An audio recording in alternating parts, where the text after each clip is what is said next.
তাও যদি সম্ভব হয় না, আলেমদেরকে মহব্বত করো। নবীজি বলেছেন ফালা তাকুন খামিস ফাতহলিক, পঞ্চমটা হয়ে না, বরবাদ হয়ে যাবা।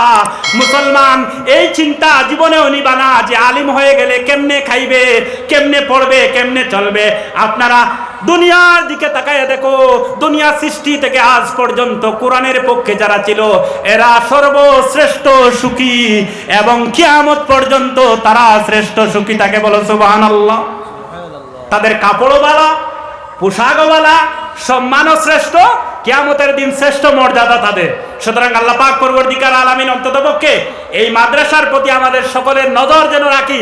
শুধু টাকা পয়সা দিয়ে নয়, অন্ততপক্ষে সবাই নিয়ত করবা, অন্ততপক্ষে দেশের স্বার্থে, জীবনের স্বার্থে, সময় সংকীর্ণ বলতে পারলাম না, অন্ততপক্ষে কিয়ামতের দিন যেন উঁচু মর্যাদা নিয়ে যেন আল্লাহর সামনে দাঁড়াইতে পারি, এই চিন্তা নিয়ে একটা বাচ্চা আল্লাহর রাস্তায় দিবা।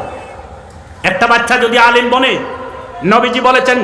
নবীজি বলেছেন একটা বাচ্চা যদি কারো আলিম বনে, কিয়ামতের দিন ওই সকল মা এবং পিতাকে আল্লাহ পাক জান্নাতের স্বর্ণের মুকুট পরাইয়া হাজার হাজার ফেরেশতারা নিয়ে যখন জান্নাতের দিকে রওনা হবে, হাসরবাসী মানুষরা বলবে আরে কাকে এত সম্মান দিয়ে নেওয়া হচ্ছে?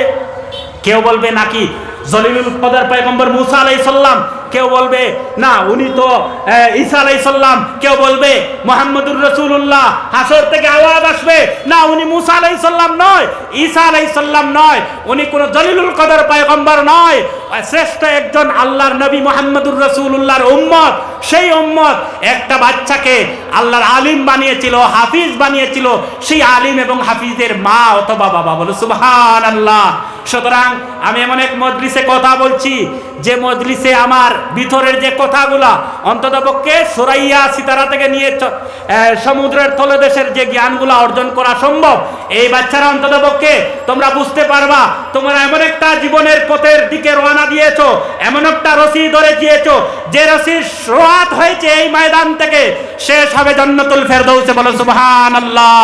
শুধু তোমাদের নয়, তোমাদের পিতামাতা এবং আহলে হালকে নিয়ে তোমাদের স্থান হবে জান্নাতুল ফেরদাউস।